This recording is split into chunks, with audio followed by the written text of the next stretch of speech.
नमस्कार, बहुत स्वागत है आप सभी का प्रदेश के सबसे भरोसेमंद और number 1 news channel India News Haryana पर। मैं हूं Rajeev Raghunandan. Run for unity के जरिए नरेंद्र मोदी पूरे देश को सरकार से जोड़ने में कामयाब रहे हैं। आज पूरा देश सरदार वल्लभ भाई पटेल के लिए दौड़ा। स्टैच्यू ऑफ यूनिटी की ब्रांडिंग करने में भी नरेंद्र मोदी को कामयाबी मिली है। ऐसे में आज बड़ा सवाल यह है कि रन फॉर यूनिटी के क्या मायने हैं। तो रन फॉर यूनिटी पर हरियाणा के स्वास्थ्य मंत्री अनिल विज को भुला दिया गया। पूरे प्रदेश में सभी मंत्रियों, विधायकों और बीजेपी के पदाधिकारियों की ड्यूटी बाकायदा लगाई गई थी रन फॉर यूनिटी के लिए, लेकिन अकेले ऐसे मंत्री थे अनिल विज जिनकी ड्यूटी नहीं लगाई गई थी। सवाल यह उठता है कि आखिर यह ड्यूटी अनिल विज की लगाई क्यों नहीं गई। हालांकि इस गलती पर हरियाणा सचिवालय की तरफ से बाद में खेद भी प्रकट किया गया, लेकिन सवाल यह कि आखिर यह गलती हुई तो फिर हुई क्यों। एक सवाल मुख्यमंत्री जो अब पूर्व मुख्यमंत्री हो चुके हैं हुड्डा को लेकर भी उठ रहा है।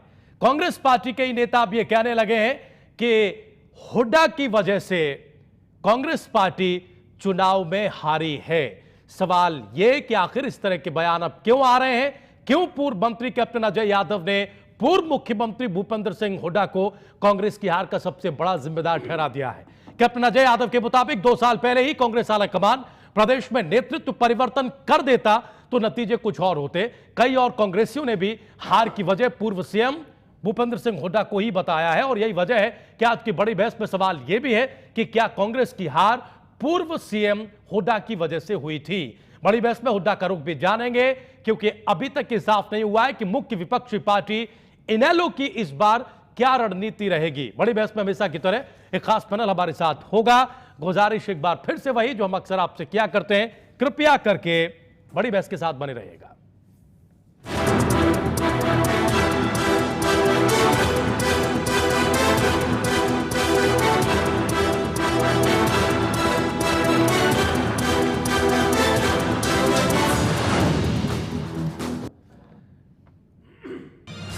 और बहुत जल्दी से उन सवालों पर एक नजर डालिए जो बड़ी बहस का हिस्सा है। सवाल नंबर 1 जो आज हमने उठाया है, रन फॉर यूनिटी के मायने क्या हैं। दरअसल हमारे प्रदेश में कई तरह की प्रतिक्रियाएं सामने आई। ये सही है कि पूरा देश, हमारा प्रदेश भी जिसमें शामिल है, वो सरदार वल्लभ भाई पटेल के लिए आज उन्हें नमन करते हुए सड़कों पर उतरा। दौड़ पूरे देश और प्रदेश ने लगाई, लेकिन सियासी गलियारों में एक नई तरह की बहस भी शुरू हो गई और वो नई तरह की बहस शुरू हुई कांग्रेस पार्टी की तरफ से। कांग्रेस पार्टी के नेताओं ने यह आरोप लगाया कि विंडिक्टिव पॉलिटिक्स की तरफ बढ़ रही है भारतीय जनता पार्टी।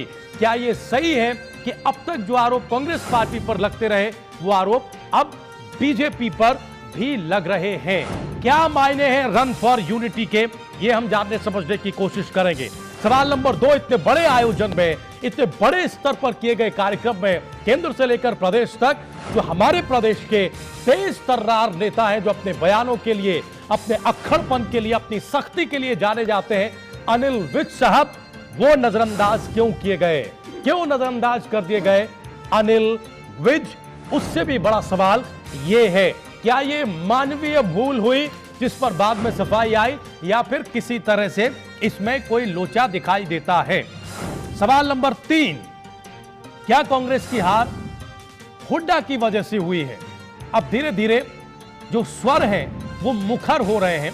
कैप्टन अजय यादव ने आज ये कहा बाकायदा कि अगर 2 साल पहले उन्होंने जो बात आलाकमान के सामने रखी थी, कांग्रेस अध्यक्ष सोनिया गांधी के सामने रखी थी, अगर वो मान ली गई होती तो प्रदेश में इतनी बुरी हालत कांग्रेस पार्टी की नहीं होती। क्या वाकई कांग्रेस पार्टी की हार पूर्व मुख्यमंत्री भूपेंद्र सिंह हुड्डा की वजह से हुई है? और सबसे बड़ा सवाल यह कि इनेलो की अब रणनीति क्या है, क्योंकि प्रदेश में आज की तारीख में 2014 के विधानसभा चुनाव के बाद भी इंडियन नेशनल लोकदल की जो सीटें हैं पिछले प्रदर्शन के मुताबिक वो कम जरूर हुई, लेकिन जो मुख्य विपक्षी पार्टी है वो इंडियन नेशनल लोकदल ही है। सवाल यह कि उसकी रणनीति अब आने वाले दिनों को लेकर क्या रहने वाली है, और इन सारे मुद्दों पर मुख्य विपक्षी दल होने के नाते वो क्या सोचती है।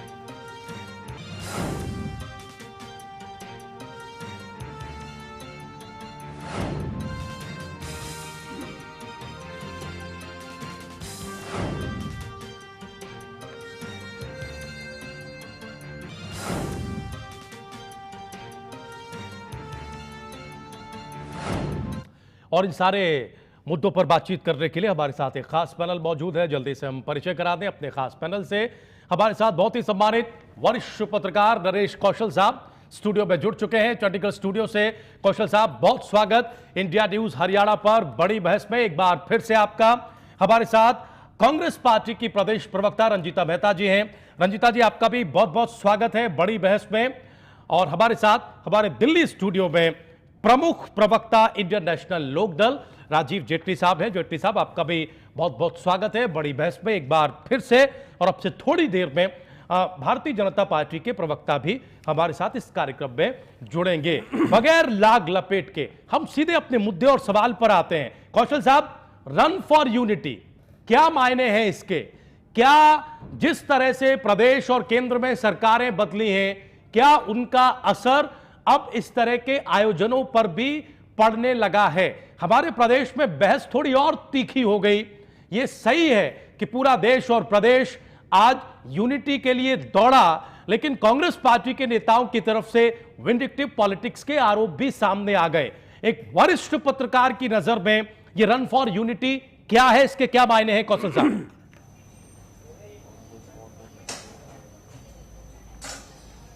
देखिए, सबसे पहले तो हम ये कहना चाहेंगे कि देश में जिस तरह से देश प्रेम की भावना है, राष्ट्रीयता की भावना, एकता की भावना, निस्संदेह इसमें कुछ हद तक कमी आई थी।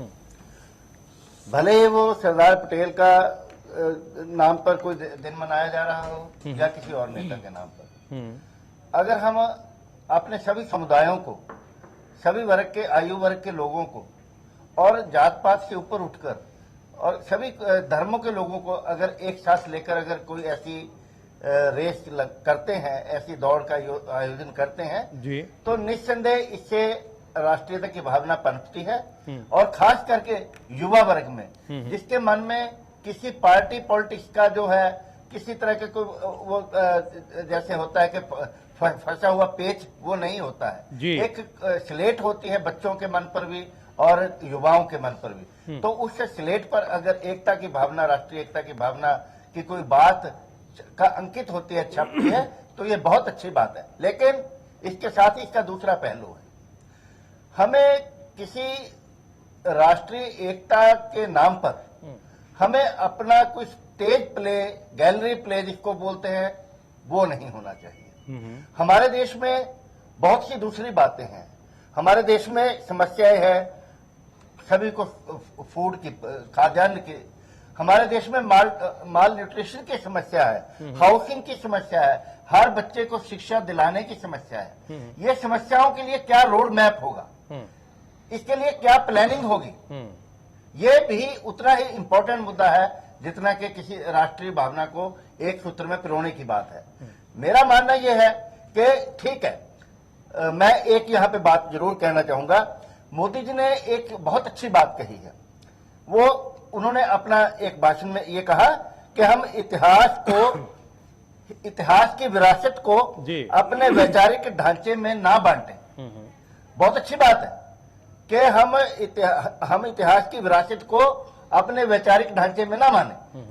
बहुत अच्छा होता अगर आज मोदी जी पटेल जी को श्रद्धांजलि देने के साथ साथ इतिहास की उस विरासत को भी पूरा नमन करते जो इंदिरा गांधी, जैसे कि अटल बिहारी वाजपेयी ने संसद में जब बांग्लादेश विलय किया गया, जो उन्होंने जो श्रद्धांजलि है, जो उन्होंने उनको सम्मान में, मान सम्मान में बातें की थी इंदिरा गांधी के बारे में, सभी लोगों ने पार्टी पॉलिटिक्स से ऊपर उठकर उस इतिहास की विरासत को आज भी हमें उसी तरह याद करना चाहिए। अगर हम सरदार पटेल को लौह पुरुष कहते हैं तो इंदिरा गांधी को भी इंटरनेशनल लेवल पर एक आयरन महिला के रूप में, एक आयरन जो प्रशासक है उसके रूप में याद किया जाता रहा है। तो इसलिए मेरा मानना यह है कि ठीक है, बहुत अच्छा काम किया है, मोदी जी का काम स्वागत योग्य है, लेकिन इसके साथ साथ जो उन्होंने शब्द कहे हैं उसको प्रैक्टिकल शेप में भी अमल में लाया जाना चाहिए था। प्रैक्टिकली अमल में लाने की कोशिश प्रधानमंत्री को करनी चाहिए थी। नरेश कौशल साहब ये कह रहे हैं। भारतीय जनता पार्टी के प्रवक्ता अब से बहुत थोड़ी देर में हमारे साथ जुड़ेंगे, तब हम उनसे इस बात का जवाब लेंगे कि एक आदर्श बात को सार्वजनिक मंच से कहना और उस आदर्श का पालन करना, क्या ये दो अलग अलग चीजें हो रही हैं? क्या वाकई हमारे प्रधानमंत्री एक बड़ा आदर्श अपने सामने रख रहे हैं अपने कथन में, लेकिन जब उसे प्रस्तुत करने की बात आ रही है तो कम से कम वहां थोड़ा सा संकोच कर रहे हैं? हम रंजीता मेहता के पास जाएंगे। रंजीता मेहता, आज आपकी पार्टी के प्रदेश प्रवक्ता ने यह कहा प्रदेश में कि विंडिक्टिव पॉलिटिक्स की कोशिश हो रही है बीजेपी की तरफ से। ऐसा लगता है कि सरकार बदली है तो जो पुण्यतिथियां और जयंतियां जो मनाई जाती थी उनका मोड भी एक तरह से बदल गया है। क्या ये बात सही है कि नई सरकार ने कुछ चीजों को बदल दिया है और इससे आप लोगों को दिक्कत हो रही है, आपके नेताओं को दिक्कत हो रही है? देखिए, इसमें दिक्कत वाली कोई बात नहीं है। ये बहुत ही सराहनीय कदम है जो मोदी जी ने आज उठाया है। उन्होंने सरदार वल्लभ भाई पटेल को जो इज्जत बख्शी है और उनके नाम पर एक ये आज प्रोग्राम का ऑर्गेनाइज किया है, ये बहुत अच्छी बात है। वो हमारे गृह मंत्री थे, कांग्रेस पार्टी के गृह मंत्री थे। पर बहुत अच्छा होता अगर माननीय मोदी जी इसके साथ साथ, मैं बिल्कुल सहमत हूं जो कौशल जी ने कहा कि माननीय इंदिरा गांधी जी को भी वो याद करते। वो एक आयरन लेडी थी, उन्होंने देश के लिए बहुत काम किए हैं। वो एक पार्टी की नेता नहीं थी, वो पूरी देश की नेता थी। चाहे उन्होंने बांग्लादेश को जो था इंडिया से अलग किया, वरना आज बहुत गंभीर स्थिति में होता, हिंदुस्तान चारों तरफ से घिरा होता। उसके अलावा उन्होंने बाल सेना बनाकर एक नई मिसाल कायम की थी हिंदुस्तान में।